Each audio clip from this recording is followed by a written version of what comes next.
السلام علیکم ورحمۃ اللہ وبرکاتہ۔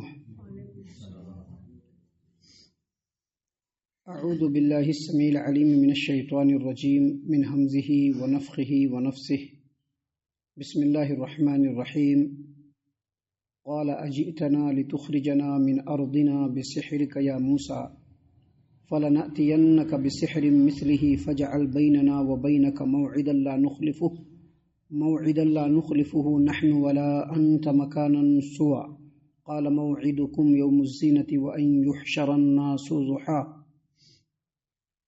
فرعون موسیٰ سے کہنے لگا، کیا تو ہمارے پاس اس لیے آیا ہے کہ اپنے جادو کے زور سے ہمیں ہمارے ملک سے نکال دے؟ سو ہم بھی اس قسم کا جادو لائیں گے، لہذا اپنے اور ہمارے درمیان مقابلہ کے لیے ایک وقت مقرر کر لو جس کی خلاف ورزی نہ تم کرو نہ ہم کریں، اور اس جگہ پر پہنچنا دونوں کے لیے بالکل یکساں اور برابر ہو۔ موسیٰ علیہ السلام نے جواب دیا کہ اچھا، یہ وعدہ عید کا دن ہے اور لوگ چاشت کے وقت جمع ہو۔ محترم سامعین کرام، سورہ طٰہٰ سورہ نمبر 20 اور اسی صورت سے آیت نمبر 57 58 59 57 58 59 یہ چند آیات آپ کے سامنے تلاوت کی گئیں۔ بفضل اللہ، بعون اللہ، بتوفیق اللہ آیتوں کا ترجمہ بھی آپ تمام کی خدمت میں پیش کیا گیا۔ سامعین کرام، جب موسیٰ علیہ السلام سیدنا ہارون علیہ السلام کے ساتھ فرعون کے پاس پہنچے، اس کو دعوت دیا، بہت ساری باتیں ہوئی۔ اللہ تبارک و تعالیٰ کی طرف سے عطا کیا ہوا دو عظیم ترین معجزہ، یعنی جیسے ہی لاٹھی کو زمین پر ڈالتے تو وہ لاٹھی سانپ بن جاتا، اور اس کو اٹھاتے تو پھر سے لاٹھی بن جاتا، اور ہاتھ کو اپنے بغل میں ڈالتے اور نکالتے تو بالکل بے عیب اور چمکتا ہوا ہاتھ دکھتا۔ یہ دو معجزہ جب دیکھا فرعون نے، اس کے بعد سیدنا موسیٰ علیہ السلام وہاں رہنے لگے، دعوت و تبلیغ کرنے لگے۔ اسی درمیان میں قحط سالی آئی، مصیبت پڑی، آفت آیا، تو موسیٰ علیہ السلام کو دعا کرنے کے لیے کہا۔ جب موسیٰ علیہ السلام نے دعا کیا تو وہاں سے اس علاقے سے وہ آفت ٹل گئی۔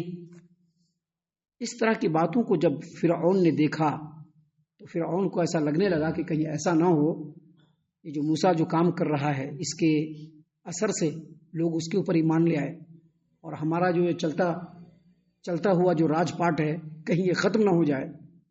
تو اس نے موسیٰ علیہ السلام سے کہا، کیا کہا؟ اجئتنا لتخرجنا من ارضنا بسحرک یا موسیٰ، اے موسیٰ، تو ہمارے پاس اس لیے آیا ہے کہ اپنے جادو کے زور سے ہمیں ہمارے ملک سے باہر نکال دے۔ یہ جو اس نے کہا یہ اصل میں اس کی بدحواسی کا ثبوت ہے، وہ بدحواس ہو گیا۔ حالانکہ اس کے ملک میں اور بھی بہت سارے جادوگر تھے، ایک دو جادوگر نہیں، بہت سارے جادوگر تھے جو اپنی شعبدہ بازیاں دکھلایا کرتے تھے، اپنے کرامات دکھلایا کرتے تھے، دکھلا کر کے لوگوں سے اور فرعون سے بھی انعام و اکرام لے جایا کرتے تھے۔ لیکن کسی کے بارے میں اس نے کبھی یہ نہیں کہا تو اپنے جادو کو زور پر قحط لا دو گے، سوکھا پڑا دو گے، یا ہم لوگوں کو ہمارے ملک سے بدر کر دو گے، کبھی کسی کو نہیں کہا۔ لیکن موسیٰ علیہ السلام کو اس لیے کہا کہ اس کو اب ڈر لگنے لگا کہ کہیں ایسا نہ ہو کہ موسیٰ علیہ السلام کی جو دعوت ہے وہ، اور اللہ تبارک و تعالیٰ کا جو سپورٹ ہے اس کی وجہ سے، اور اللہ تبارک و تعالیٰ کی طرف سے عظیم معجزہ جو عطا ہوا ہے اس کی وجہ سے کہیں ایسا نہ ہو کہ عام لوگ متاثر ہو جائیں اور ہمارے راج پاٹ کے اوپر خطرہ پڑ جائے۔ تو فوراً کہا اس نے، پھر اس نے کیا کہا دیکھیے، اس نے کہا فَلَنَأْتِيَنَّكَ بِسِحْرٍ مِثْلِهِ فَاجْعَلْ بَيْنَنَا وَبَيْنَكَ مَوْعِدًا لَا نُخْلِفُهُ نَحْنُ وَلَا أَنْتَ مَكَانًا سُوًى۔ تم جو جادو دکھلا رہے ہو ایسا جادو ہم بھی لے کر کے آئیں گے، مقابلہ کریں گے۔ ایسا ہی ہوتا ہے جب باطل پرست اپنی باطل پرستی پر بالکل آمادہ ہو جاتا ہے تو حق کا مقابلہ کرنے کے لیے کچھ بھی کرنے کے لیے ریڈی ہو جاتا ہے۔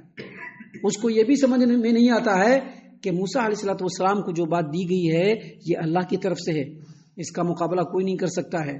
اس کو اپنی دنیاوی پکڑ، دنیاوی ہولڈ اور دنیاوی پاور کے اوپر اس کو زیادہ بھروسہ رہتا ہے، لہذا اس نے کہا فَلَنَأْتِيَنَّكَ بِسِحْرٍ مِثْلِهِ فَاجْعَلْ بَيْنَنَا وَبَيْنَكَ مَوْعِدًا لَا نُخْلِفُهُ نَحْنُ وَلَا أَنْتَ مَكَانًا سُوًى۔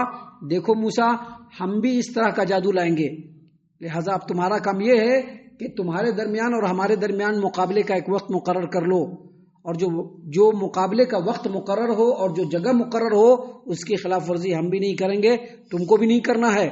مکانن سوا کا دو مطلب بیان کیا گیا ہے۔ ایک مطلب یہ بیان کیا گیا ہے کہ اس جگہ پر پہنچنا ہم دونوں کے لیے یکساں آسان ہو، کسی کو پہنچنے میں دشواری نہیں ہو۔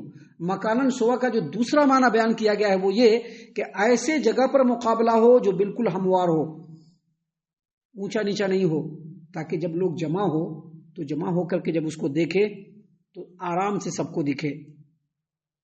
اصل میں یہ موسیٰ علیہ السلام کے دل کی آواز تھی۔ موسیٰ علیہ السلام ایسا ہی چاہتے تھے کہ کچھ ایسا ہو کہ بالکل کھلے میدان میں اس طرح کا کوئی معاملہ ہو کہ حق بالکل واضح ہو جائے، باطل پیچھے آ جائے، اور لوگوں کے اوپر جو فرعون کے پروپیگنڈے کے آثار پڑ رہے ہیں وہ آثار زائل ہو جائے۔ اس سے یہ پتہ چلتا ہے کہ باطل پرست جب اسلام کے خلاف، حق کے خلاف جب کچھ پروپیگنڈا کرنے کی کوشش کرے تو اس وقت اہل حق کے لیے اس موقع کی تلاش میں ہمیشہ رہنا ہے جہاں پر وہ حق کو کمپلیٹلی واضح کر سکے۔ جب بھی اس کو موقع ملے فوراً حق کو واضح کرے۔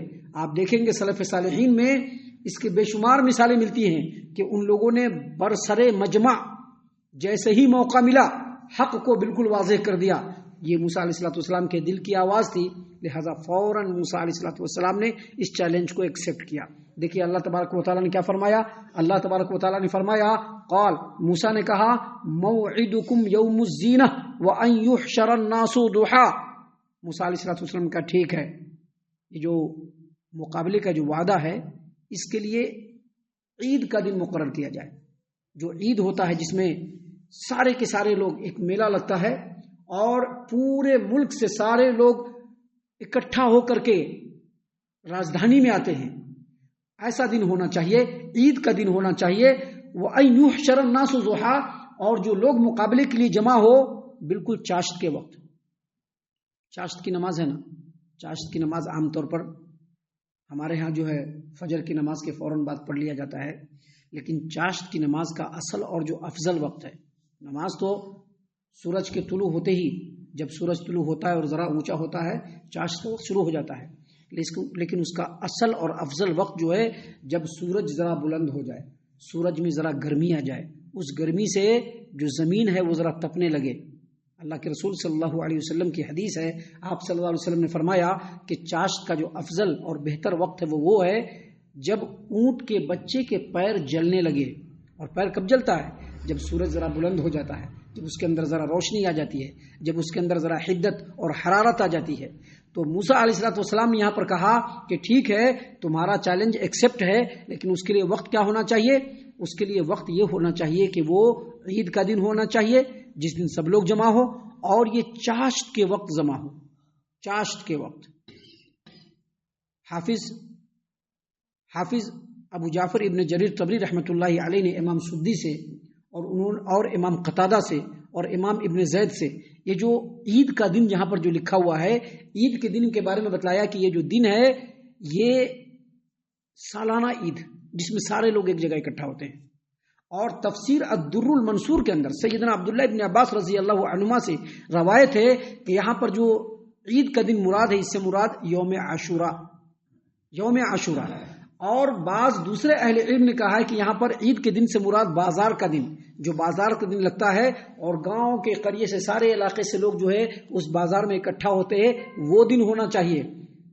امام ابن کثیر رحمۃ اللہ علیہ نے کہا کہ ان باتوں میں کوئی فرق نہیں ہے، عید کا دن وہی دن ہے جس دن سارے لوگ اکٹھا ہوتے ہیں، اور اس کو یوم عاشورہ اس لیے مانیں گے کہ یوم عاشورہ ہی ان دنوں میں سے ایک دن ہے جس دن اللہ تبارک و تعالیٰ نے فرعون اور اس کے لشکر کو تباہ و برباد کیا تھا۔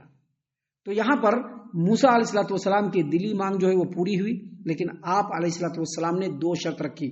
پہلا شرط یہ رکھا کہ یہ جو مقابلہ ہو بالکل اس دن ہو جس دن سارے لوگ گاؤں سے آتے ہیں، تاکہ سارے لوگ اس مقابلے کو دیکھ لیں اور سب لوگوں کو پتہ چل جائے کہ حق کیا ہے اور باطل کیا ہے۔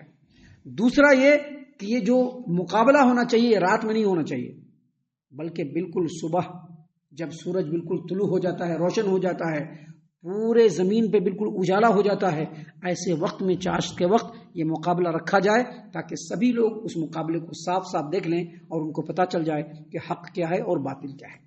اب آگے کیا ہوا، فرعون نے کیا کیا ہتھ کنڈے اپنائے، اس کو اللہ تبارک و تعالیٰ نے آگے بیان فرمایا ہے، جس کو انشاءاللہ کل اور کل کے بعد کے درسوں میں ہم آپ کے سامنے پیش کرنے والے ہیں انشاءاللہ۔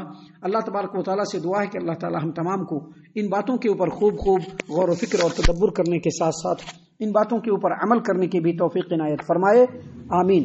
اللہ تعالیٰ ہم تمام کو صحیح معنوں میں پکا سچا مومن مسلمان بنائے، اللہ اور اس کے رسول صلی اللہ علیہ وسلم کی اطاعت و فرما برداری کرنے والا بنائے، صحابہ کرام رضی اللہ عنہم کے طریقے پر چلنے والا بنائے، جنت الفردوس میں جگہ عطا فرمائے۔ اے اللہ ہم تمام کو جہنم سے پناہ دے، اے رب العالمین ہم تمام کو جہنم سے پناہ دے، اے مالک الملک ہم تمام کو جہنم سے پناہ دے، آمین یا رب العالمین۔ وما علینا الا البلاغ المبین۔